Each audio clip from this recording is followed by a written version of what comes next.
The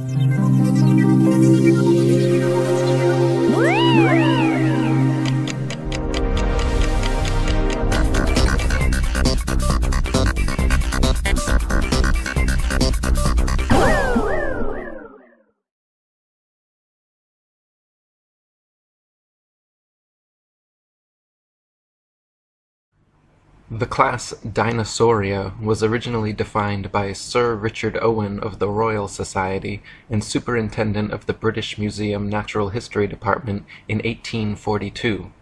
Or, in other words, the existence of dinosaurs was first speculatively hypothesized by a knighted museum head coincidentally in the mid-19th century during the heyday of evolutionism, before a single dinosaur fossil had ever been found.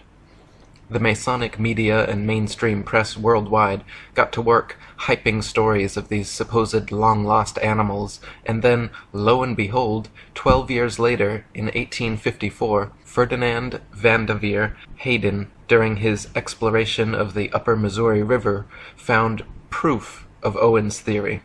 A few unidentified teeth he mailed to leading paleontologist Joseph Leidy, who several years later declared them to be from an ancient, extinct Trachodon dinosaur, which, beyond ironically, means rough tooth.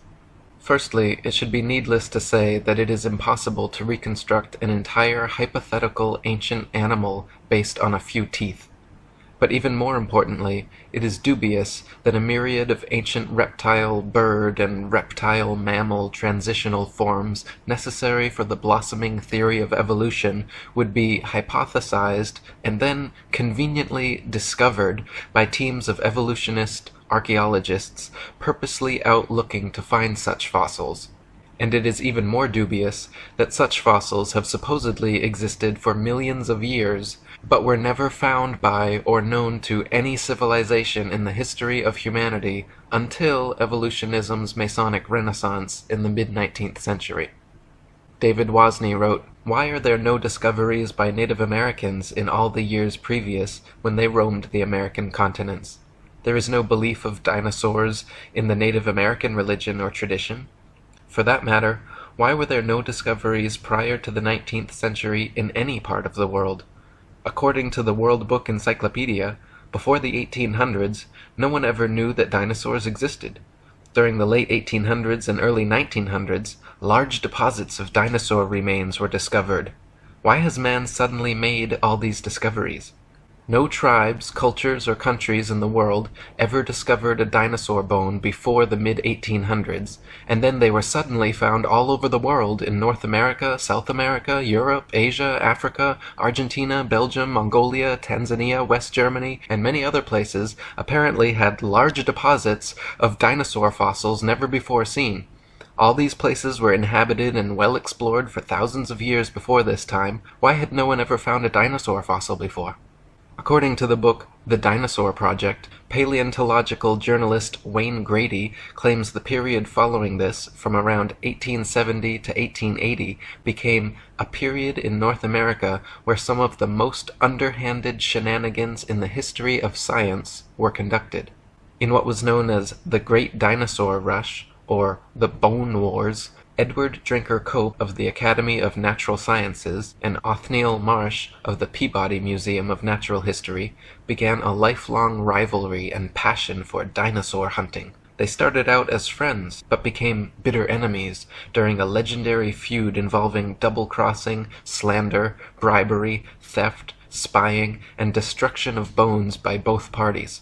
Marsh is said to have discovered over 500 different ancient species, including 80 dinosaurs, while Cope discovered 56. Out of the 136 dinosaur species supposedly discovered by the two men, however, only 32 are presently considered valid, as the rest have all proven to be falsifications and fabrications. None of them once claimed to find a complete skeleton either, so all their work involved reconstructions. In fact, to this day, no complete skeleton has ever been found, and so all dinosaurs are reconstructions. David Wozni wrote, Discoveries and excavations seem not to be made by disinterested people such as farmers, ranchers, hikers, outdoor recreationists, building construction industry basement excavators, pipeline trench diggers, and mining industry personnel, but rather by people with a vested interest such as paleontologists, scientists, university professors, and museum organization personnel who were intentionally looking for dinosaur bones or who have studied dinosaurs previously. Finds are often made during special dinosaur bone hunting trips and expeditions by these people to faraway regions already inhabited and explored. This seems highly implausible. More believable is the case of the discovery of the first original Dead Sea Scrolls in 1947, which were unintentionally discovered by a child and which were all published by 1955. In some cases of a discovery of dinosaur bones by a disinterested person, it was suggested to them by some professional in the field to look or dig in a certain area. Also very interesting to note are special areas set aside and designated as dinosaur parks, for which amateur dinosaur hunters are required to first obtain a dinosaur hunting license. Whatever destination these establishment-funded archaeologists and paleontologists set, it seemed they found incredible numbers of fossils in tiny areas. In one of the largest dinosaur excavation sites, called the Ruth Mason Quarry, over 2,000 fossils were allegedly discovered. Casts and original skeletons assembled from these bones are currently on display in over 60 museums worldwide. Florentino Ameghino, head of paleontology at La Plata Museum, is amazingly responsible for 6,000 fossil species supposedly discovered throughout his career, all in Argentina. Dinosaur hunter Earl Douglas sent 350 tons of excavated dinosaur bones to the Carnegie Museum of Natural History throughout his career, all coming from the Dinosaur National Monument in Utah. During an expedition to Patagonia, Dr. Louis Chiappe and Dr. Lowell Dingus supposedly discovered thousands of dinosaur eggs at a site of only a few hundred square yards. Many experts have mentioned how such finds of huge quantities of fossils in one area by just a few highly invested individuals goes against the laws of natural probability and lends credence to the likelihood of forgeries or concentrated planting efforts. David Wozni wrote, "Dinosaur bones sell for a lot of money at auctions. It is a profitable business. There is pressure for academics to publish papers. Museums are in the business of producing displays that are popular and appealing. Movie producers and the media need to produce material to sell to stay in business. The mainstream media loves to hype alleged dinosaur finds. Much is to be gained by converting a bland, non-dinosaur discovery of a bone of modern origin into an impressive dinosaur find and letting artists' interpretations and imaginations take the spotlight rather than the basic, boring, real find. There are people who desire and crave prestige, fame, and attention. There is the bandwagon effect and crowd behavior, and then there are people and entities pursuing political and religious agendas. Highly rewarding financial and economic benefits to museums, educational and research organizations, university departments of paleontology, discoverers and owners of dinosaur bones, and the book, television, movie, and media industries may cause sufficient motivations for ridiculing of open questioning and for suppression of honest investigation. The fact that T-Rex bones have sold at auctions for upward of $12 million shows how lucrative the field of dinosaur hunting can be, and it just happens to be museum officials who serendipitously seem to make the most prolific finds. The first dinosaur to ever be publicly displayed was the Hadrosaurus folci at Edward Drinker Cope's Academy of Natural Sciences in Philadelphia. The bones were co-discovered by Joseph Leidy, Cope's esteemed professor, and the man responsible for the Trachodon Toothosaurus. The original Hadrosaurus reconstruction, which is still on display today, shows a huge plaster-cast bipedal reptile standing upright using its tail as a third leg. What few people know, however, is that no skull was ever discovered and no original bones were put in the public exhibit. David Wozni wrote, "A visual and a sculptural artist were promptly hired to invent a skull, and from the illustrations of another artist, who had depicted the iguanodon, the two artists drew the same face for the Hadrosaurus folci. The people involved could now technically defend the existence of this dinosaur if someone were to ask. The stunt worked out so well and fooled the public so thoroughly that they could later change the head of the creature without anyone noticing. To this day, Hadrosaurus falci is on display at the Academy of Natural Sciences in Philadelphia. The bones are said to be kept behind heavy closed doors, but a plaster copy is exhibited in their place. So we learn of an iguana skull being substituted for the skull of a dinosaur on display. What was the public told at the time? What are we not being told today? What we are not being told is that this is the rule and not the exception. To this day, not a single complete skeleton of any dinosaur has ever been found. All the museum displays, models, mannequins, cartoons, and movies of prehistoric monsters you have ever seen are all imaginative reconstructions based on incomplete skeletons arranged in a manner paleontologists believe to be most realistic. Furthermore, the skeletons exhibited in museums are all admittedly intricate fabrications made of plaster, fiberglass, various epoxies, and other animal bones, not original fossils. When dinosaur bones are transported and prepared, they use strips of burlap soaked in plaster to jacket over the fossils. Then, after applying a tissue separator to keep the plaster from direct contact with the bone, the soaked burlap strips are laid on until it is totally encased in a protective, mummy-like coating ready for safe transport. In an article titled, "A Fossil's Trail from Excavation to Exhibit," one insider remarked that, "Through mold making and casting, we can totally fabricate limbs, ribs, vertebrae, etc. for the missing pieces of an articulated skeletal mount." Plaster, fiberglass, and epoxies are often and commonly used. In reconstruction work on single bones, small to large cracks can be filled in with mache or plaster mixed with dextrin, a starch that imparts an adhesive quality and extra hardness to regular molding plaster. We've also had success using epoxy putties. Large missing fragments can be sculpted directly in place with these same materials. In other words, museum personnel work with plaster and other materials to transport and fabricate skeletons and missing or incomplete bones all the time. In fact, the huge dinosaur bone displays found in museums across the world are admittedly carefully prepared fakes. No independent researcher has ever examined a real dinosaur. They claim all the actual fossils are kept in high-security storage, but only a select few paleontologists are ever allowed to examine them, so the ability to ascertain their authenticity is kept from the general public. Robin Kofod wrote, "Most people believe that dinosaur skeletons displayed in museums consist of real dinosaur bones. This is not the case. The real bones are incarcerated in thick vaults to which only a select few highly placed researchers hold a key, which means that no independent researcher has ever handled a Tyrannosaurus rex bone. When people unaffiliated with the paleontological establishment attempt to gain access in order to study these dinosaur bones, they are met with refusal upon refusal. Only around 2,100 dinosaur bone sets have been discovered worldwide, and out of these, only 15 incomplete Tyrannosaurus rex bone sets have been found. These dinosaur bone sets have never formed a complete skeleton, but from these incomplete bone sets, paleontologists have constructed a hypothesis about the appearance of the whole skeleton which they have modeled in plastic.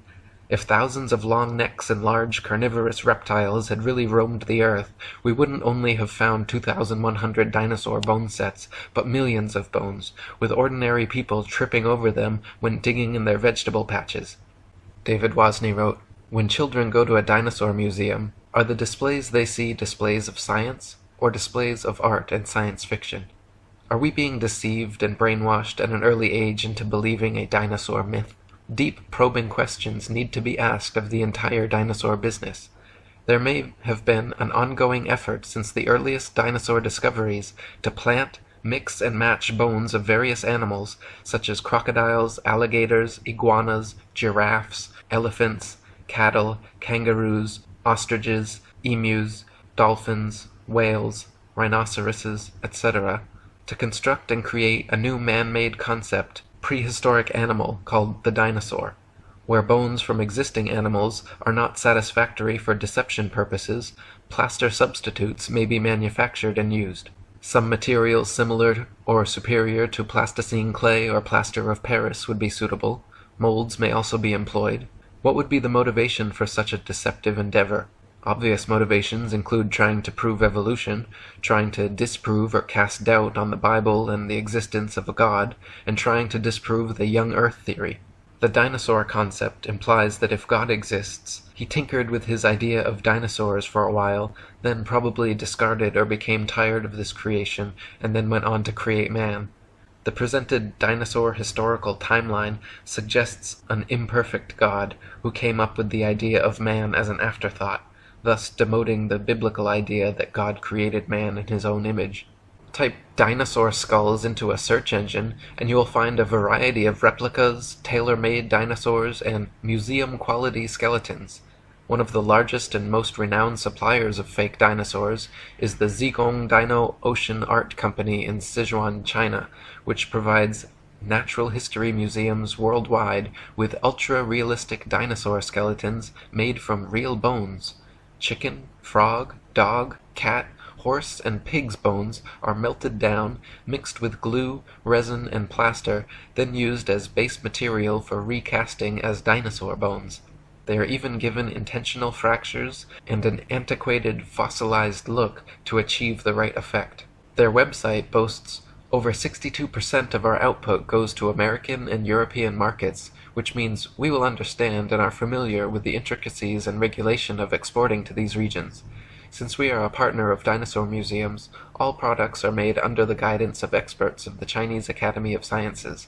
We have gained a global sales network reaching the USA, Brazil, France, Poland, Russia, Germany, Saudi Arabia, South Korea, Thailand, Indonesia, exhibited in Peru, Argentina, Vancouver, Cincinnati, Chicago, and other places. As Alan Fiducia, University of North Carolina paleontology professor, wrote, "I have heard there is a fake fossil factory in northeast China, in Liaoning province near the deposits where many of these recent alleged feather dinosaurs were found." Or as David Wozni wrote, "The possibility exists that key dinosaur bones on display have been artificially modified through sculpture and carving. Bone sculpture is not an unknown human activity. Many cultures participate in creating man-made objects out of existing bones, totally unrecognizable from the original shape. Is the dinosaur industry a customer of this sort of business? Is it possible that dinosaur skeleton replica are secretly assembled or manufactured in private buildings out of public view, with bones artificially constructed or used from a number of different modern-day animals? Why bother having any authentic original fossils at all if alleged replicas please the public?" Another problem with dinosaurs is their unnatural structural dynamics. Many dinosaur skeletons and reconstructions feature bipedal monsters like the T-Rex with a forward-leaning torso and head far larger and heavier than its counterbalancing tail. Many museum displays cannot even stand up under their own weight. It is highly unlikely that beasts this large and disproportionate could exist at all. The loads acting on their skeletons are so great that calculations indicate the bones of the largest dinosaurs would buckle and crack under their own immense weight. Experts have also pointed out that dinosaurs would have to have moved much slower than portrayed in movies to prevent sudden shocks to their skeletons. David Wozni wrote, "This idea of slow-moving animals does not agree with the biomechanical analysis of dinosaurs, which indicate that the dinosaurs were agile, active creatures. This is the paradox between the dinosaur's size and lifestyle. Many displays and drawings of dinosaurs appear to be an absurdity, showing a two-legged animal that would be totally off balance, with the weight of head and abdomen much greater than weight of tail, which is supposed to act as a counterbalance. Is the dinosaur industry a case of science trying to meet public desires or expectations? The movie Jurassic Park is an example of showing dinosaurs much larger than any current displays in museums. After the movie came out, it is interesting to note that many articles were written asking, 'Is this possible?' I can recall a report of dinosaur DNA being discovered preserved in amber, which later turned out to be false." Robin Kofod wrote, "Overall, several millions of dollars have been spent promoting the existence of dinosaurs through movies, TV, magazines, and comics. The world of movies and paleontology are like Siamese twins. People's view on the existence of dinosaurs is based not on firm evidence, but on Hollywood-fixated artistic impressions. Documentaries colorfully illustrate each dinosaur's characteristics, like colors, weight, and muscle mass, but Don Lessam, advisor for Jurassic Park, admits that this is pure guesswork. Consider, for instance, the question of how much these dinosaurs weigh. Don Lessam says, "Scientists don't know how much dinosaurs weighed." Dinosaurs are presented to the public with colorful artistic reconstructions, drawings, models, mannequins, gigantic skeletons in museums, cartoons and movies showing these beasts in explicit detail, but the fact is, from the assigning and arrangement of bones in each species, to the impossible to discern soft tissue, skin, eyes, noses, color, hairiness, texture, etc., just like the many supposed ape-man species, all dinosaur reconstructions are 100% fictional fabrications created by invested and inventive evolutionists. They purposely present dinosaurs to children in the media to spark and bias their young imaginations toward their machinations. Cartoons like Ice Age and The Land Before Time, movies like Jurassic Park and Dinosaur Island, coloring books, dolls, plastic toys, elementary school textbooks, and huge displays in children's museums certainly have an effect on budding young minds. National Geographic and the Ice Age movies were produced by Mason Rupert Murdoch's News Corp and 20th Century Fox. The Masonic production company Universal Studios created Jurassic Park and The Land Before Time. They are owned by Comcast, whose main shareholders are Masons J.P. Morgan and the Rothschilds. Discovery Channel, which features many dinosaur documentaries, is also financially advised by N.M. Rothschilds and Son Limited. Former paleontology student Michael Forsell claimed on a radio interview with leading paleontologist Jack Horner that he was a total fraud, fabricating evidence and perpetuating the myth of dinosaurs. He continued on saying, "I started my career in the field of paleontology only to leave my studies once I realized the whole thing was a sham.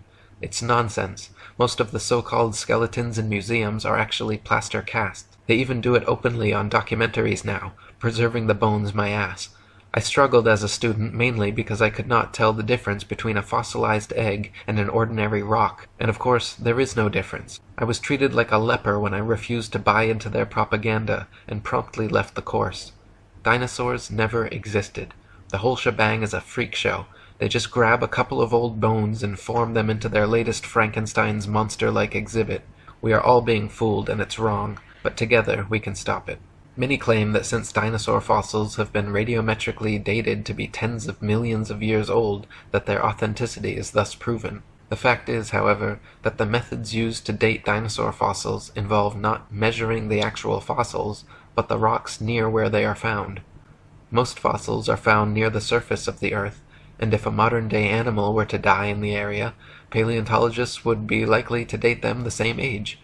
Dr. Margaret Helder, in her book Completing the Picture, a handbook on museums and interpretive centers dealing with fossils, she writes, "Scientists used to be very impressed with the potential of radiometric for coming up with absolutely reliable ages of some kinds of rocks. They do not feel that way anymore. Having had to deal with numerous calculated dates which are too young or too old compared with what they expected, scientists now admit that the process has many more uncertainties than they ever would have supposed in the early years. The public knows almost nothing about uncertainties in the dating of rocks. The impression that most people have received is that many rocks on Earth are extremely old and that the technology exists to make accurate measurements of the ages. Scientists have become more and more aware, however, that the measurements which the machines make may tell us nothing about the actual age of the rock." One of the main reasons that evolutionists needed the existence of dinosaurs was to answer the complicated problems present in the theory of evolution, including sea-dwelling animals evolving into land-dwellers, reptiles evolving wings, feathers, flying and becoming birds, as well as other reptiles evolving warm blood, live births, breasts, and becoming mammals, through their imaginary multi-million-year timeline and a variety of supposed transitional dinosaur forms.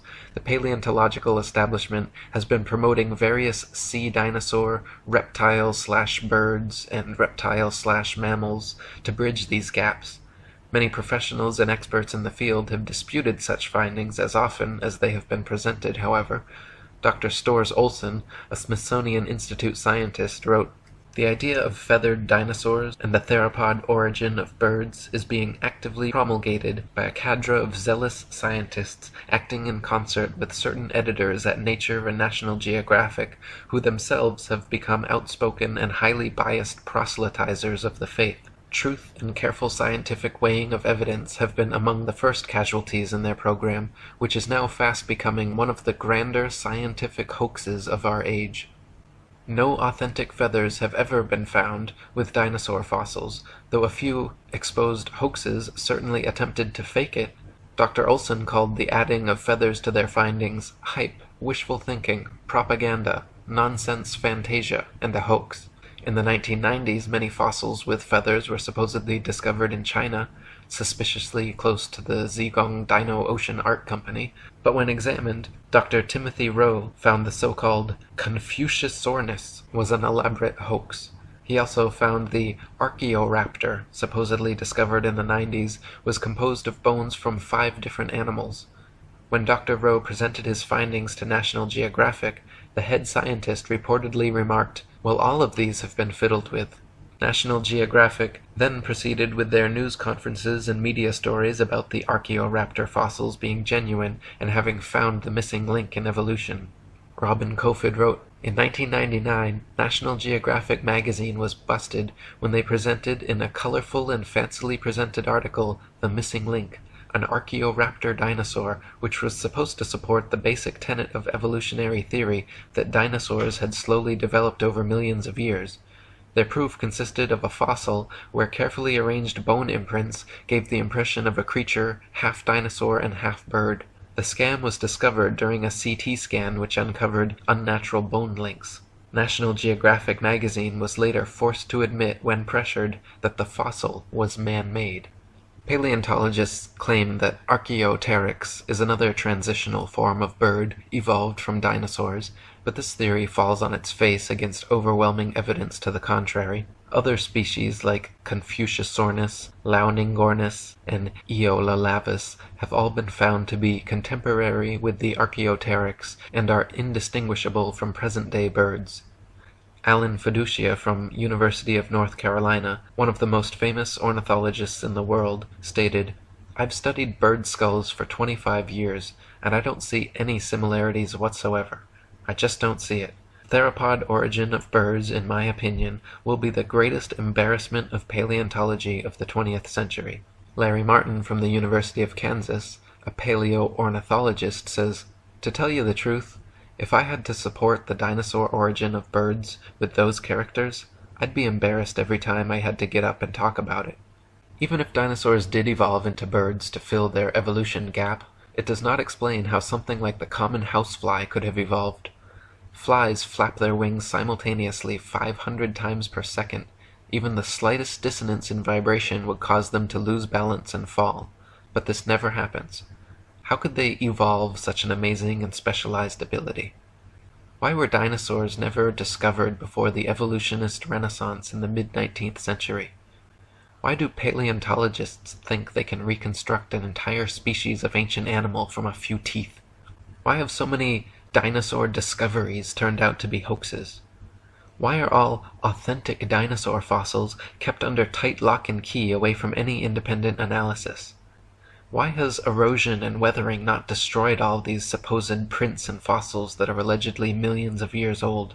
If dinosaurs were supposedly wiped out by a meteor impact or other such catastrophe, why is it that all the other various animal species that exist today were not similarly wiped out?